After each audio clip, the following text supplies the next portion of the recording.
All right, the recording has begun. Hello, everybody.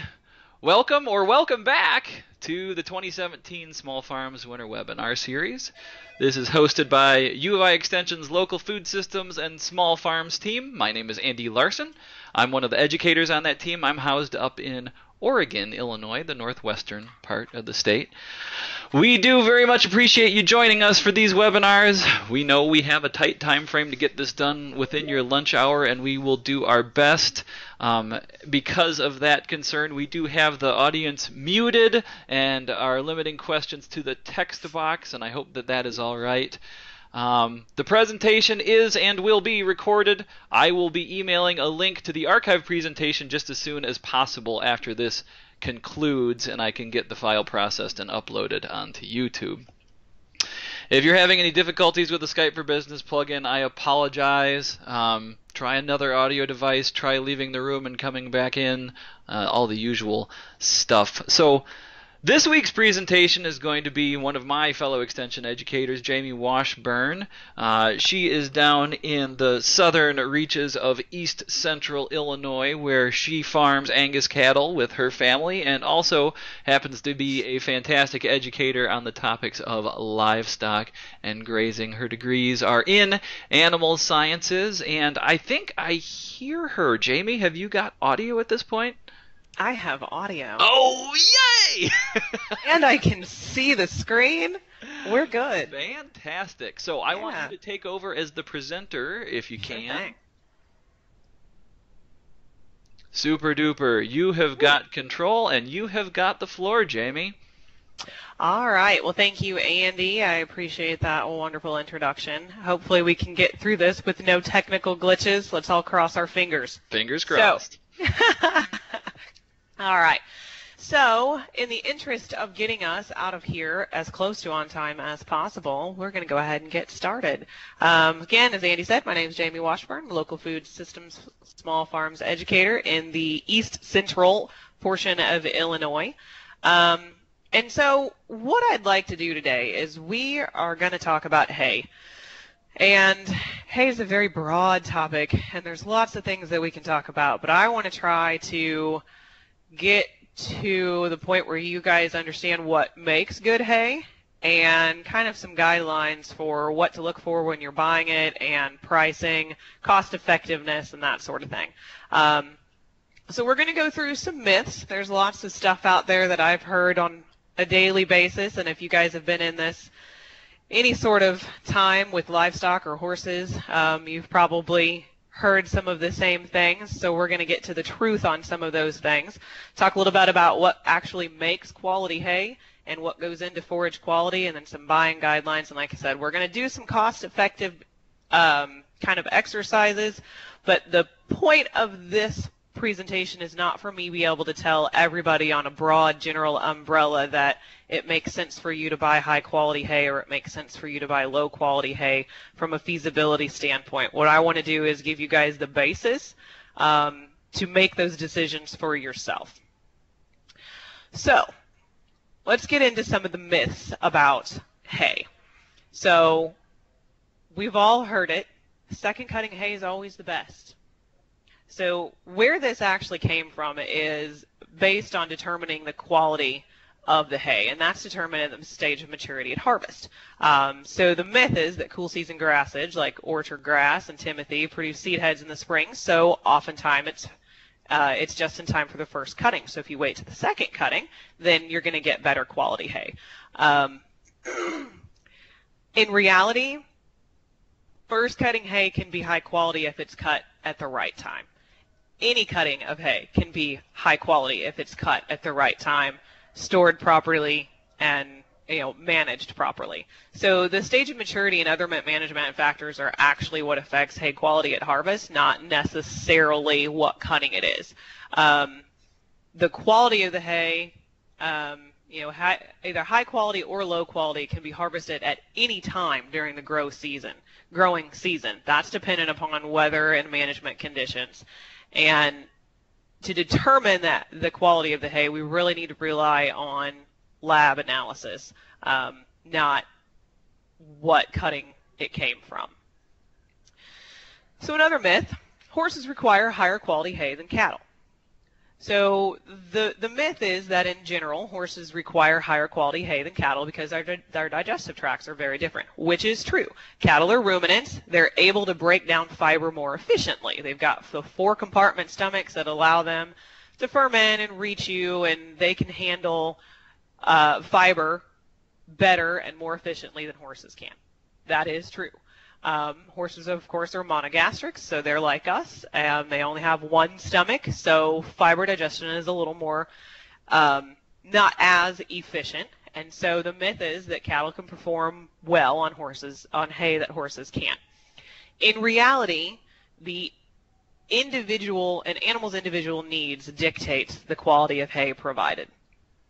So in looking at that, any easy keeping horse or a horse that's doing light work, or if they're like my horses and they just stand around the pasture most of the time, they don't need the same quality of hay as a thoroughbred, or not necessarily even just breed wise, but as a horse that is doing a higher caliber of work, or a brood mare that's in late gestation.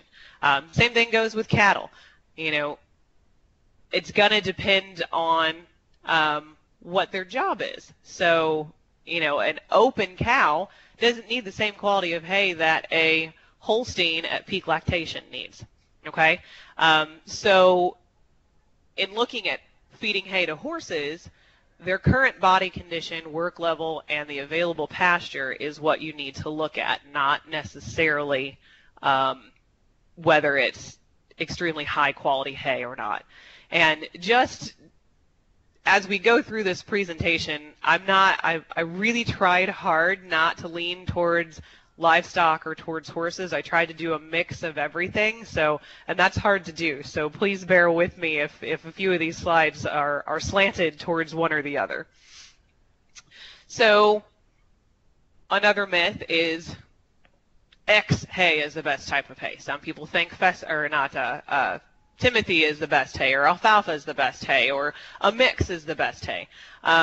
A lot of times these kinds of statements come from folks that are used to a certain type of hay in the area that they live, and then they move somewhere else, and they're not used to seeing what is available in that new area.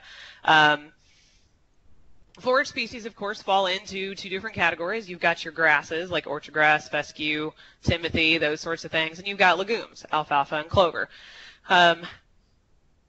In truth, hay quality is not about the forage species or even the variety of that forage species. If it's managed and harvested correctly, legumes will typically be higher in quality than grasses. But there's little difference between grasses and legumes when all other factors are held constant. Okay? So buying quality hay that is produced locally typically saves you money because you're reducing transportation costs. You're not getting charged freight or fuel surcharges or any the hauling costs on that. So you really need to take into consideration what type of hay is available in your area, and then look at the nutrient analysis of that hay and see if it fits your needs, rather than saying, oh, I have to have orchard grass hay for my horses because that's the best kind of hay. Any hay can be good hay, and any hay can be bad hay, depending on how it was harvested and managed.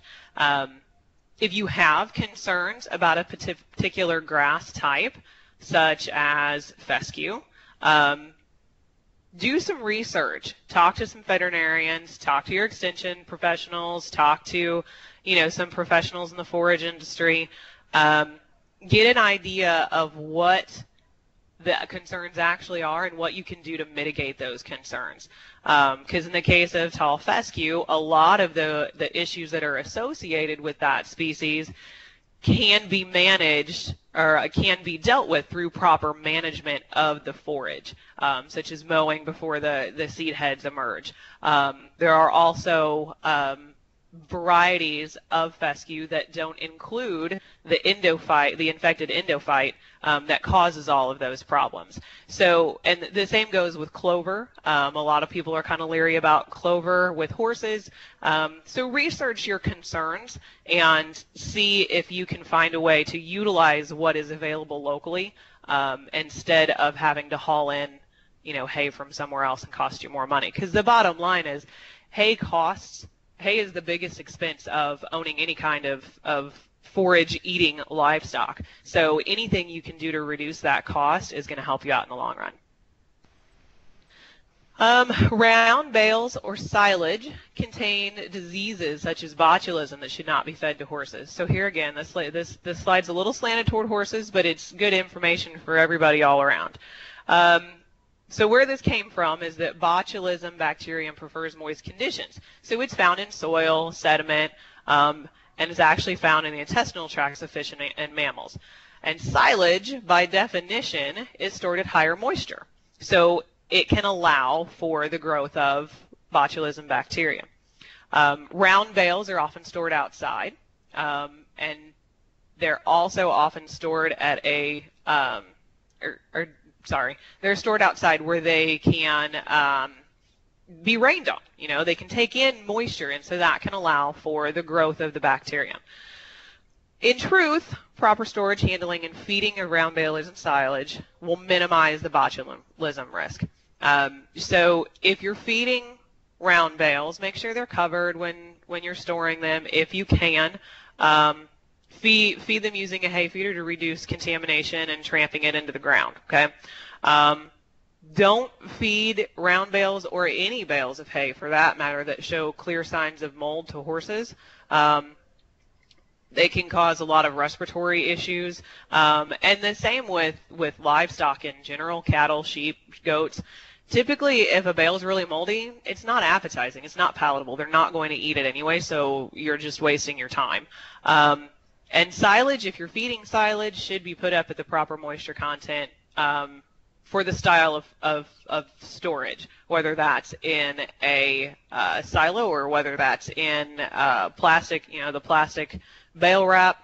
And again, always make sure everything's tested before you feed it, just to verify that you're doing the right thing. So another myth, don't feed hay that's been rained on. This came about because, of course, rain can affect the hay in a variety of ways. So recently cut hay that's been rained on can prolong the plant respiration, which which increases drying time and can cause all sorts of problems when you bale it, and potential of mold and that sort of thing. Rain on legumes will cause leaves to separate from the stem. So that is coming from the point of leaf shatter, and where you end up with really stemmy hay and no leaves. And also that rain causes leaching of sugar and other carbohydrates, proteins, and minerals. In truth, rained on hay can actually be acceptable quality. While rain usually negatively affects the hay, it depends on several factors. The type of hay that's being harvested, how much and how intense the rainfall was. Are we talking a sprinkle or a light shower, or are we talking a downpour where it rained for an hour and then sat there wet for a day?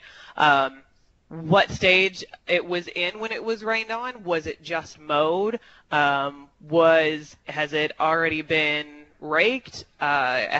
Was it baled and the bales are sitting out there in the field and it got rained on?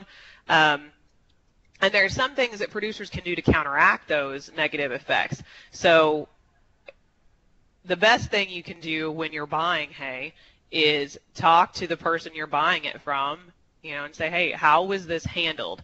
Did it get rained on? What did you do? When was it rained on? And then make your judgment call from there. And again, inspecting the hay for moisture content and mold are going to give you a pretty good clue as to the quality of that hay. Hay should be stored for 6 weeks before feeding. A lot of folks like to think that you need to cure your hay and let it sit before you feed it. This likely came about from hay testing, which hay testing is a great thing, but it also caused, some people to think that, well, we shouldn't feed hay immediately because we don't really know what's going on with it. So after hay is stored in a barn, it continues to cure for 4 to 8 weeks. So in general, hay quality changes slightly over that time before it comes stable. In truth, just because the hay quality is changing slightly while it's sitting in the barn for, the first couple months, doesn't mean you can't feed it. You can feed hay immediately after harvesting. To increase your hay test accuracy, don't test it until it's been stored for at least 6 weeks. That way you've got a stable sample. But other than that, as long as you're feeding based on nutrients, you can feed it straight out of the field. It does make it, if you're balancing your ration around that hay that just came out of the field, it's going to make it a little bit more difficult to balance your ration because the quality of the hay is going to change. So you're going to have to change your ration over the next month or two to go along with that, the changes in the hay. And again, even though the nutrient content of the hay is changing over that period of time, it's not going to be a big swing. It's going to be slight, subtle changes. Green is good and brown is bad. We've all heard that. And we all like to think that green hay is better than brown hay, but that's not necessarily the case. So how this myth came about: hay that's been harvested too late or mishandled often loses its green color due to processes such as heating or bleaching. Okay, and with that, green hay is less likely to have gone through that process and to be of better quality. Totally not true. I myself, I prefer green hay, but that doesn't mean that it's better than the slightly sun-bleached stuff that's sitting next to it in our loft. Testing the hay through lab analysis is the only way you're actually going to know what quality of hay you're feeding. No quality factors directly affect the color, and the color doesn't affect the quality. It's an inconsistent factor to evaluate hay. If your only option is to visually inspect the hay, it's an indicator, but it doesn't necessarily, it's not 100% true all the time. So feeding hay causes large descending digestive tracts known as hay belly. This is another horse issue, and sometimes folks will think they see it in goats. Hay belly usually results when horses are provided large quantities of low-quality, high-fiber hay. Typically, this is seen in horses that tend to be thin in the neck, withers, ribs, and hindquarters. So they're thin everywhere else, but their middle's not quite as thin.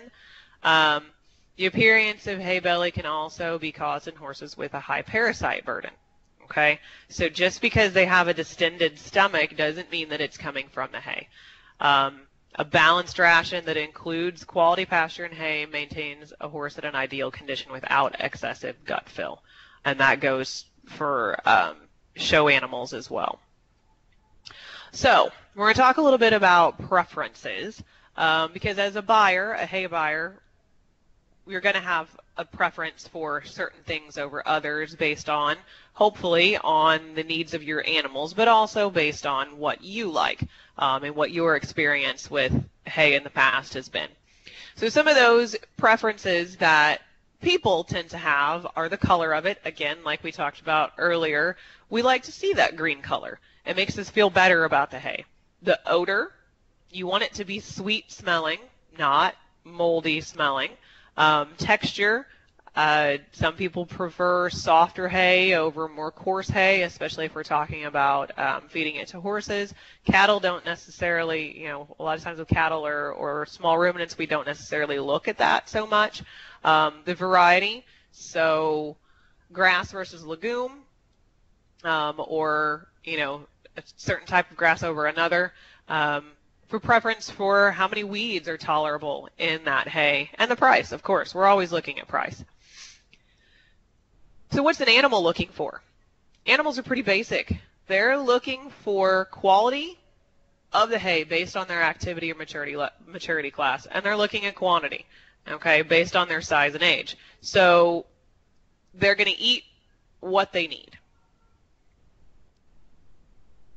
So the best way to figure out what you need to be looking for as far as nutrient requirements in the hay or nutrient analysis in the hay is to look at what you're feeding that to, whether it be beef cattle, dairy, small ruminants, horses, whatever you're feeding that hay to. We need to know what the nutrient requirements of that class of animal are. So if it's a beef cow, we're looking at, is it a growing heifer? Is it an open cow? Is it a bred cow? Dairy cows, we're going to be looking at stages of lactation. Are they fresh? Are they, are they in, late stages of gestation? Horses would be looking at, a yearling versus a mature horse versus a senior horse, and their activity level. Are they a light to moderate use? You do some trail riding or maybe some fun shows or pleasure shows. Are they a high performance horse? Are they out, running races every week? Are they a high level dressage horse that's competing heavily every week? And those factors are going to determine what that animal's nutrient requirements are.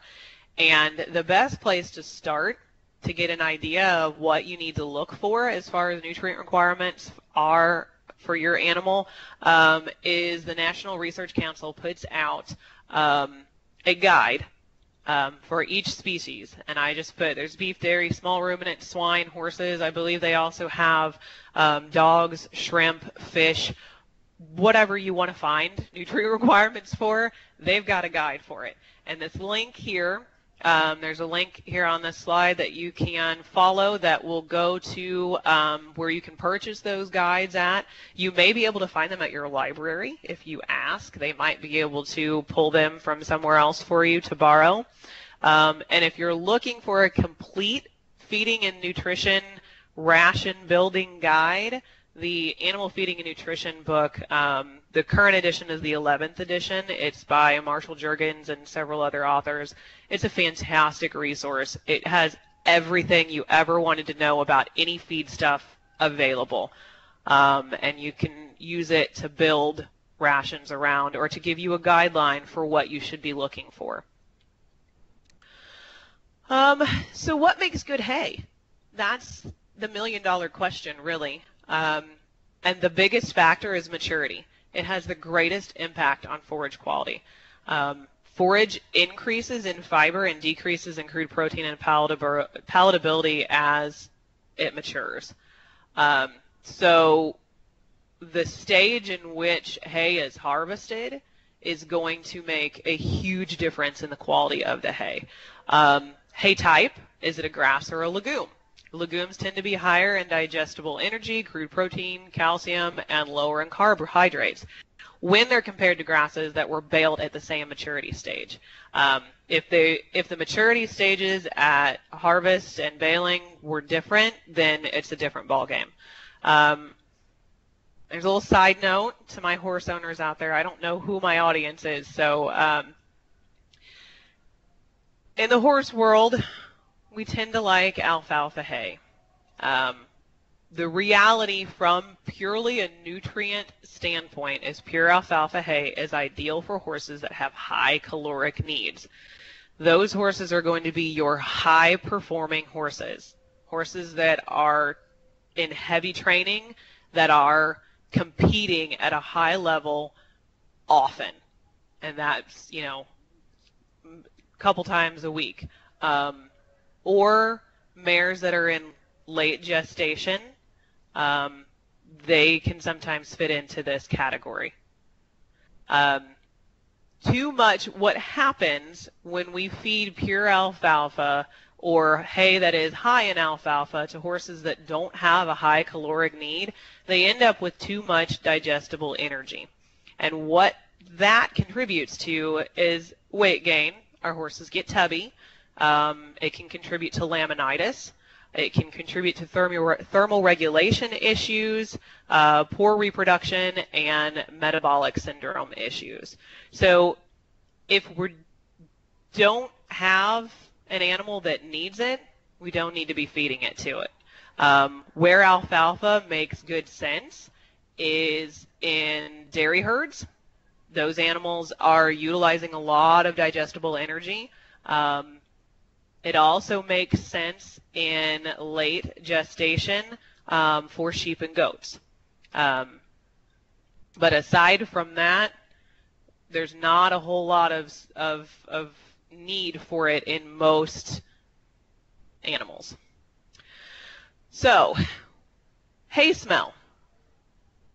If you've ever smelled hay, it should have a nice sweet smell to it, a nice sweet fresh aroma to it. And that's good on the animal end as well as our end. It smells good to us, but for the animals it's an incentive to eat it. If it has a moldy smell, it's going to be less palatable. It can cause respiratory issues, and it can also cause reproductive issues. So smelling is important. And then hay color and appearance. So we've already talked about this a little bit, but if it appears bleached, there's a potential that some of the vitamins could have been oxidized. And weed content, that's another important one in the color and appearance. Remember, weeds can be green too. So just because the hay is green doesn't mean that it's great. It may be full of weeds. So inspecting for that is important. And then cutting. It has low impact on forage quality. So, but it can still make a difference depending on the weather cycles of the year. So talk about forage quality a little bit. Forage quality is the capacity of forage to supply an animal's nutrient requirements. And that is based on acceptability, which is essentially palatability. Are they going to eat it? The chemical composition of it, and the nutrient digestibility. So what we're looking at here is, will they eat it and be able to digest it? And once they do that, is it going to provide the nutrients for growth and health of the animal? Another way to look at that is forage quality is going to contribute to the potential of the animal to produce meat, milk, wool, or work. Animals are the most accurate forage quality testers. The conversion of forage into animal product is the ultimate measure of forage quality. So if you have a higher quality forage, that is going to lead to more efficiency within the animal in general. So forage quality is the extent to which a forage has the potential to produce a desired animal response. And those are all the same way of saying, that it's really necessary for the animal's nutrient requirements. Does it meet that? So why is forage quality important? It's got a direct impact on animal performance. High quality forage can help with an increased weight gain, increased milk production, better consumption rates, and a higher work capacity for the animal based on the nutrient need of the animal. Lower quality forage in some situations can be more cost effective.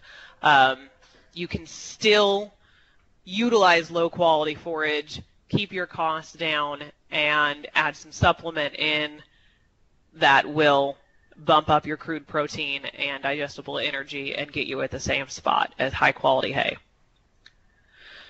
So, forage quality factors. We're going to look at the species. Legumes, grasses, and mixes. So, legumes typically are higher in protein, and they typically have a faster rate of fiber digestion. We also need to look at the cultivar of that species, because there is a difference in quality and maturity within cultivars. When we're looking at hay, higher growing temps equal lower quality forage on the whole. And the maturity stage, again, we keep going back to that, but that's the most important factor in forage and hay is the stage of maturity. Because if we let that go too long and seed heads are out and it's starting to turn brown in the field, by the time you get that mowed and raked and baled, the nutrient content of that hay has decreased significantly. So here's a nifty little depiction of what we're talking about here. So along the bottom, you've got your growth stage, the leafy, our pre-boot or pre-bud, or boot stage or pre-boot, the boot or pre-bud stage, the heading or bud stage, and then the bloom. And you can see as we go along, as the forage grows, our crude protein is getting less, and the minerals are decreasing, but the fiber is increasing. And that's because there's more lignin in the stems of the grass than there is in the leaves. And so as it grows, there's more stem, and the stem becomes more fibrous. It contains more lignin as it gets older. And the more fibrous the plant is when it's harvested, the lower quality that hay is going to be, because it's going to be less palatable to the animal. Leaf to stem ratio is important. The leaves are higher in nutritive value than the stems. So we want a hay that is nice and leafy. Leaf shatter is a concern, especially in our legumes. Depending on how it's harvested and the process is used, leaf shatter can be a problem. And what happens with that is you end up with really stemmy hay and not a whole lot of leaves. So when you're looking at hay, even if it's grass hay, you want to make sure that there is a significant amount of leaves compared to stems in that bale. If all you see is stems, it's probably not going to be in the higher quality. Again, lab analysis would tell for sure, but that's a good way for visual inspection. Just on the growing end of it, adding nitrogen increases the yield in the crude protein in grasses, so that's a question to ask the producer or the seller that you're buying the hay from, just to give you an idea of where it may fall on the spectrum of quality as far as nutrient content. And harvesting and storaging processes, those affect quality as much as anything else. Rain damage, leaf loss, those sorts of things can cause losses in the field. And then improper storage of hay can cause losses of up to 40% of the nutrients. So hay testing. What we're looking for, the key forage components we're looking for in hay are calories, which equate to energy for the animal, which is important for growing, and for a maintenance level animal, it's going to be important for gestation and for lactation and for work. Protein, vitamins, mineral, fibers, and the water content of it. So what are we looking for in a quality hay? So everything done with hay is on a dry matter basis, and dry matter is the percentage of the feed that's not water. It equals 100% minus the percent of water. In crude protein is a mixture of the true protein and non-protein nitrogen. Okay, so you would take your crude protein times the percent of nitrogen, or the percent of nitrogen times 6.25 equals your crude protein. And if you get a hay analysis done, you don't have to worry about this. You just need to know the numbers that get spit out of the hay analysis. You don't have to figure the crude protein yourself. They'll do that for you. Neutral detergent fiber, or the NDF, that's the sample residue after treatment with neutral detergent. It's primarily the hemicellulose. This is going to predict the animal intake. Higher NDF gives lower intake. The NDF is the more fibrous part of the fiber, if that makes sense. It's more lignin. It's less palatable for the animal. The ADF predicts forage digestibility. A higher ADF gives lower digestibility. Your acid-insoluble nitrogen predicts bypass protein. The lignin is indigestible. Okay, that's what we keep talking about when we go back to the fiber. That's the part that we don't like. Minerals that are required for animal growth and development, we're looking at potassium, phosphorus, calcium, magnesium, selenium, zinc, copper, several of those. So what are the methods of hay testing? Because if you're buying hay, you need to at least be requesting a hay test, an analysis from whoever you're buying it from, or if they're not providing that and you are really interested in it, you could take some samples and have it done yourself. But reputable buyers will typically provide the analysis for you. They should. So sensory method, that's if you're buying it and you don't have the opportunity to get the analysis. We're going to use our senses, our smell, taste, not, well, you can taste it if you wanted. You're probably not going to get too much from that. Just your visual and smelling it and feeling it. So you're going to look at the species. Make sure what they say the hay is what's in there. So getting kind of a basis of knowing what timothy looks like and what orchard grass looks like and what clover looks like. Being able to know that is going to help you understand what's in that hay, because sometimes there's stuff in there that's not really what they said it was. So knowing the species, knowing the maturity stage, the leafiness of it. Again, we're looking for minimizing that leaf shatter, color, odor and condition, and foreign material. That's weeds, sticks, briars, whatever. And going back to color, again, not 100%, but if visual is your only option for evaluating this hay, then we're probably going to want to avoid that stuff that's completely sun bleached. Okay? And odor and condition, you're looking there for that nice sweet smell. You're looking for mold and dust. All hay has dust. The difference in dust and mold is dust is going to be the same color and typical texture of the hay. When you pull those flakes apart, it's going to, kind of fall to the ground. It's not going to make a poofy cloud in front of you. It's not going to be white. The bale is not going to smell moldy. So wet chemistry analysis. This is our typical standard analysis that's been done for years and years and years. So it involves... Jamie, I had to unmute myself. Let me ask a question real quick here before you move on. Christina asked, when you're wet baling hay, what's the best moisture to bale at? She's got alfalfa in Sudan. Okay, that's... Is there any way, Christina, that I could talk to you about that? There's so many factors that go into that. Okay. Is that, would that be okay? That's just fine. Yeah, we'll talk about it later. Sorry. I will get in touch with you, and you and I can have a chat about that. Okay? Super. Okay.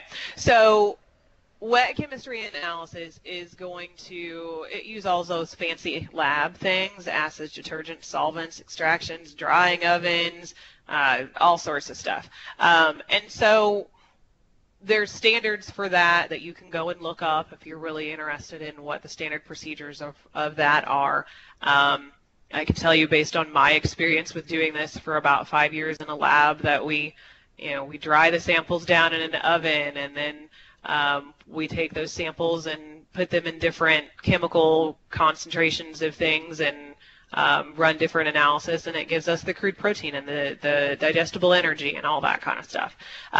So one of the newer things, and I say new, it's not like brand new, but it's still newer than the typical wet chemistry analysis, is near infrared reflectance spectroscopy.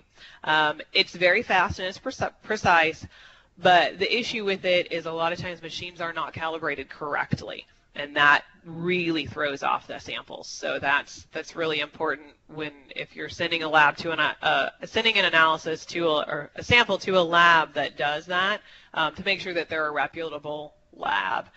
So basically, in a nutshell, what it is you have a special lamp that emits energy that separates it into a rainbow of the wavelengths, right?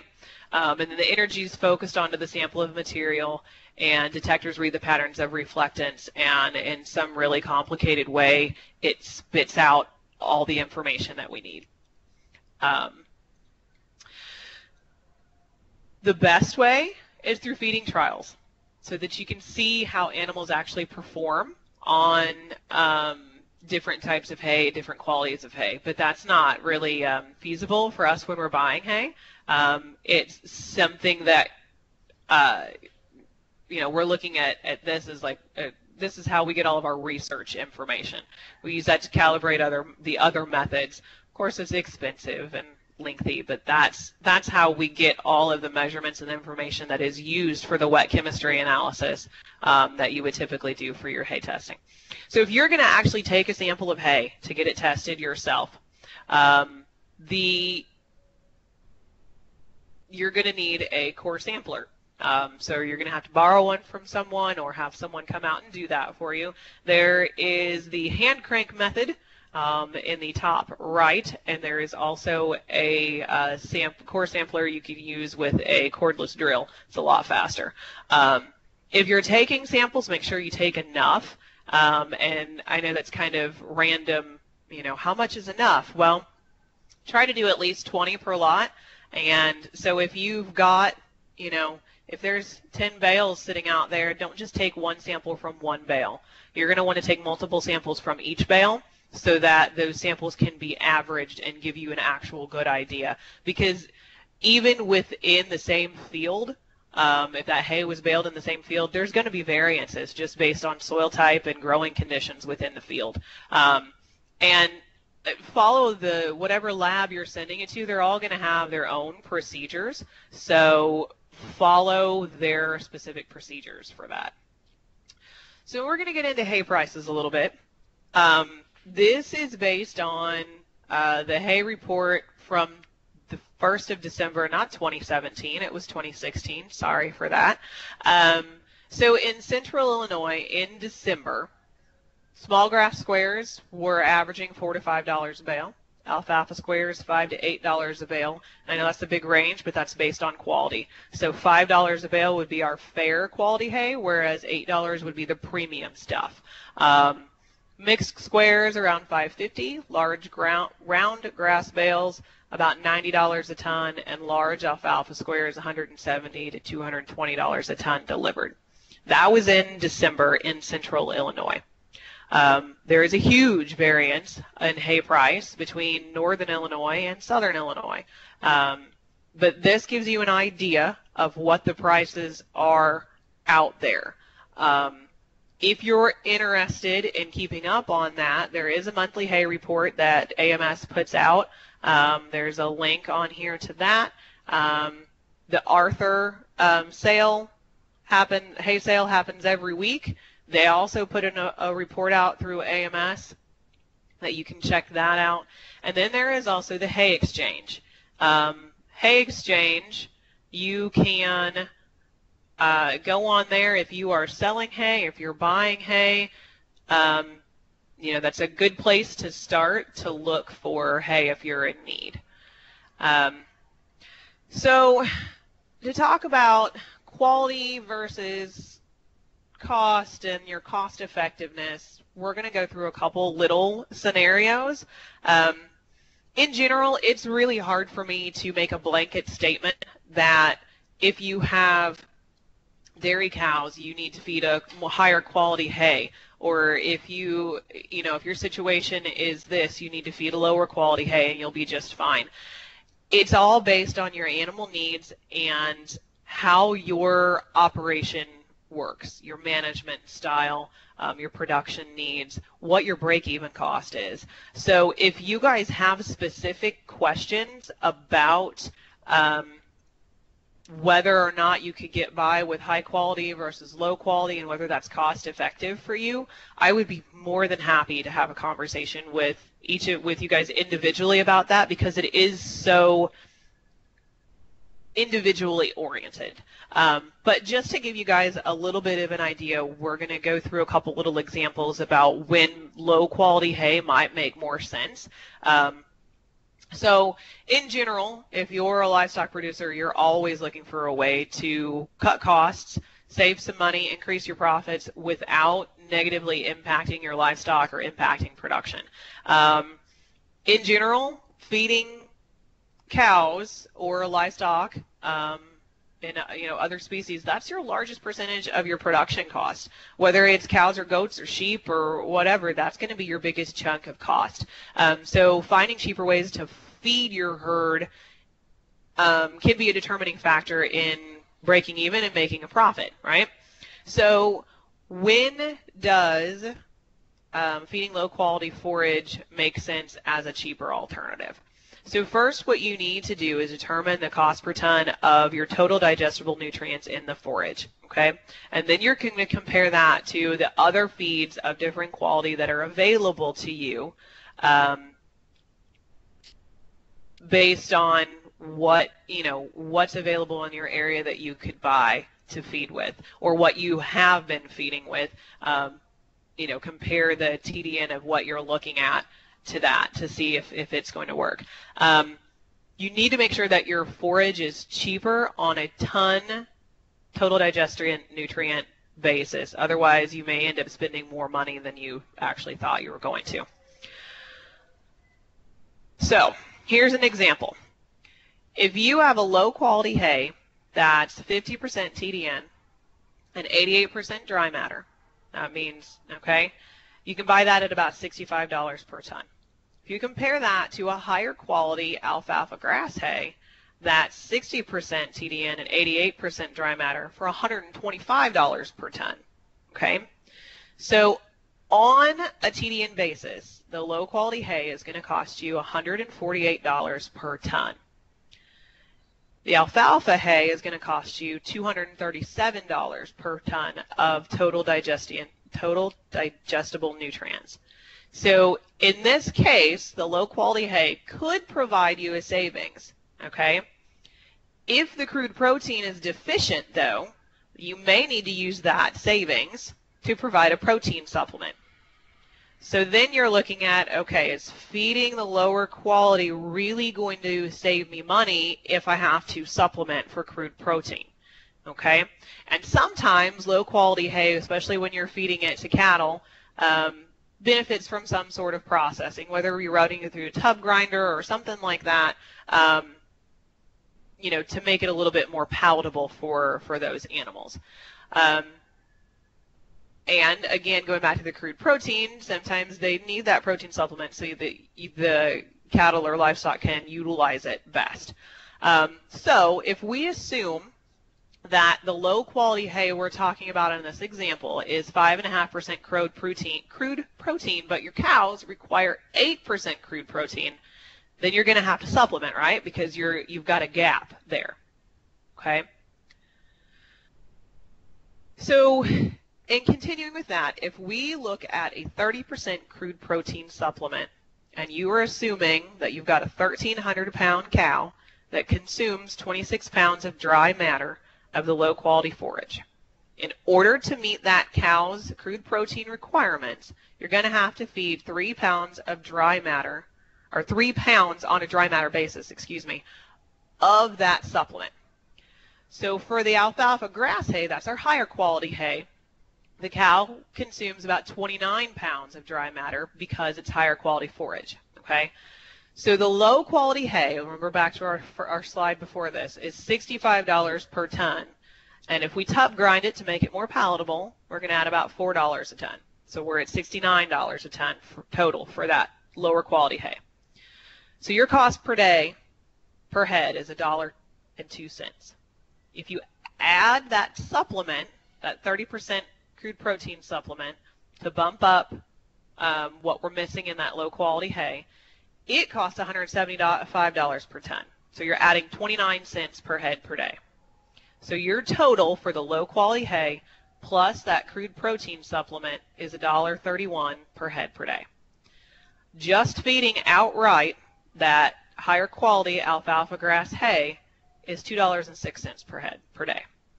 So if we're looking at this on a larger scale, and you're looking at it on a herd, you're feeding 250 head of cows using one of those two rations. In this scenario, the low quality hay, including feeding that supplement to make up our crude protein deficiency, costs you $22,000 less, and you save about $90 per head. Now, does this scenario fit everybody's situation? No. But that's a way to work through it, especially for our cattle folks out there, to sit down and really think, instead of just looking at it on a, well, this bale costs $65, or this bale costs $100, you really need to break it down farther and really look at what your requirements are for those animals and what everything is looking at on a total digestible nutrient scale, okay? So, just some real quick things to remember, kind of buyer's guide things. Buy on dry matter. If you've got the tests available, buy on dry matter. Most hay is going to test 85 to 90% dry matter. If you're buying round bales, you want to buy on dollars per ton of dry matter, not on dollars per bale. Always buy what is adequate for your livestock's need. If we can avoid feeding supplement and adding cost to it, that's what we want to do. But as we saw in the example before, sometimes it makes sense to do that. So determine your nutrient requirements. Buy what provides the appropriate level. Okay, make sure hay's been tested. So other things to remember: digestible energy is usually the limiting factor for forage for livestock performance. More mature and fibrous forages take longer to digest, so if you can buy higher quality and it's cost efficient, do so. Poor storage and feeding techniques cause a huge loss in hay, so avoid that if you can. Sensory evaluation is great, but if we can do lab testing, let's do that. And lab analysis only uses a few grams of material, so sampling technique is extremely important. I want to leave some time for some questions, so we're going to roll through this pretty quick. Forage quality varies greatly. Nutritional needs among animals vary greatly. Leaves are higher in quality than stems. Legumes are usually higher in quality than grasses. Delayed harvest due to concern about rain is probably results in more forage quality loss than actual rain damage does. So, with all that in mind, I hope that this helped you guys at least a little bit. And again, if you have questions, there's some resources here that you can go to learn more. You are welcome to call or email me, and we can talk through your specific situations. And with that, I think we've got a few minutes left. Andy? Yep, we got a couple minutes and a couple questions over in the chat pod. If anybody else has questions, feel free to start typing those in. One of our guests is providing some comments about goats and goat hay. That goats tend to be very picky eaters and eat they like higher quality hay better, and that they are prone to respiratory issues on moldy hay. Is that your experience as well? Moldy hay in general can cause respiratory issues for just about any species of livestock. So yes, that is why we want to avoid moldy hay at all costs if we can. Because even in cattle, I mean, a lot of times we look at cattle as like, oh, we can feed them junk hay because they can, eat anything. But that's not. If we can avoid that, we need to do that. As far as being picky eaters, goats. If we keep in mind that goats are browsers and not grazers, and goats, if they are left to their own devices, will go out and eat scrub before they eat the nice, soft, fresh grass.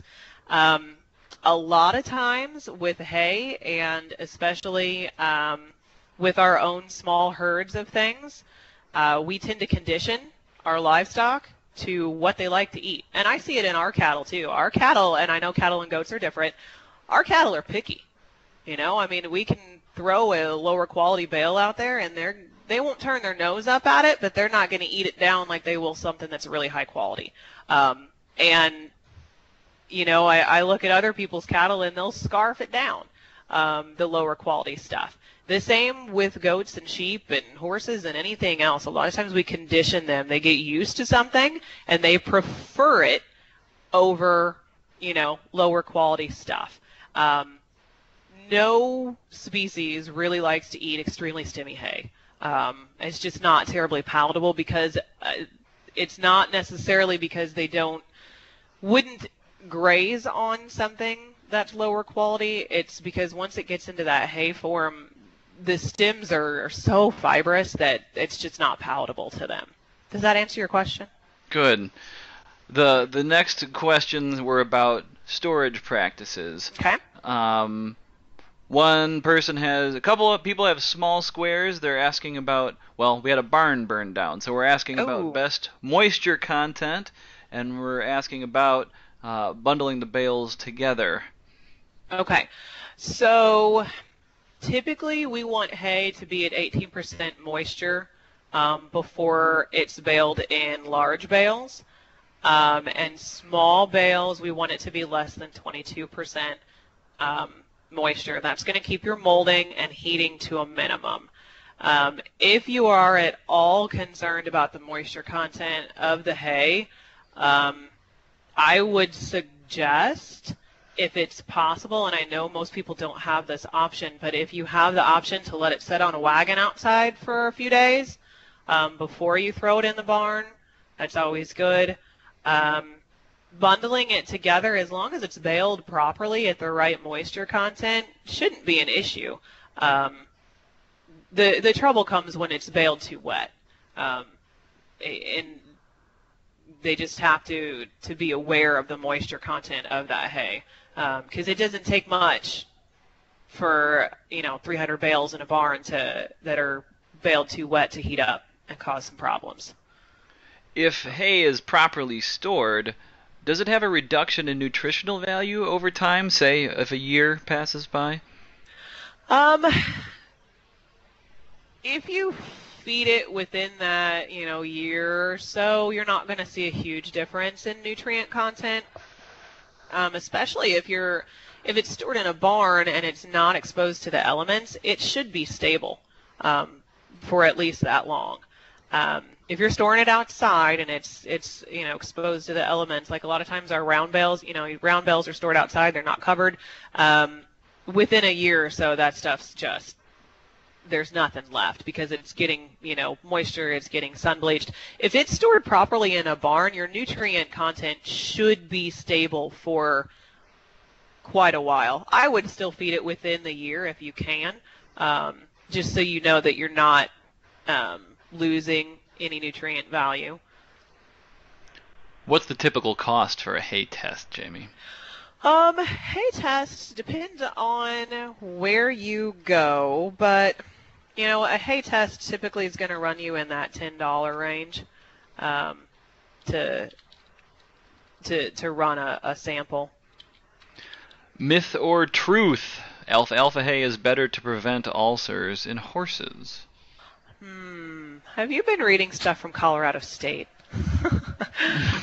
This, in my opinion, and I am not 100% expert on this because I am not I'm not a veterinarian. I'm not doing research on this.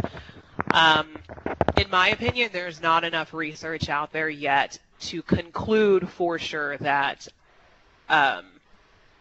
alfalfa is better at preventing ulcers. And I can help you sift through some information and find some good research if you're interested in that. What is considered a good mix of hay? Basically, what kind of grasses would you want to plant with alfalfa or clover? With either of those, depending on what we're feeding it to, but really any, in cattle or sheep or horses, I would probably look for something that is, we're feeding it to goats. I would say you could probably do well with orchard grass, timothy, alfalfa, orchard grass, timothy, clover. In my personal opinion, I would throw fescue in there. It's going to make your bales cheaper because alfalfa or fescue is typically a lower cost hay. And if it's baled or harvested at the proper time, you shouldn't have any effects with the endophytes. Especially in goats, we don't typically see that a whole lot. And most people are planting novel endophyte or endophyte-free fescue. In the case of hay, anymore. So that's what I would look for. I would look for a couple of those grasses mixed with the alfalfa or clover, and I would keep legumes down to 20% or less within that mix. Oh, geez, folks, we are a couple of minutes past our time at this point, so I am going to have to draw the questions to a close. I want to thank our presenter, Jamie Washburn, Local Foods and Small Farms Educator down in East Central Illinois, for a really great presentation, sharing your expertise. And I really want to thank you guys for taking time out of your lunch hour to join us for this webinar as well. I hope you got some information that you can use. I will be uploading the recording, which I'm going to stop here momentarily, to our YouTube channel, and I will send links to the recording and to a very, very short evaluation of this webinar as far as what you learned and what you're likely to do as a result. So please do take part in that evaluation. With that, I will stop the recording. Jamie, thank you so very much. Thank you.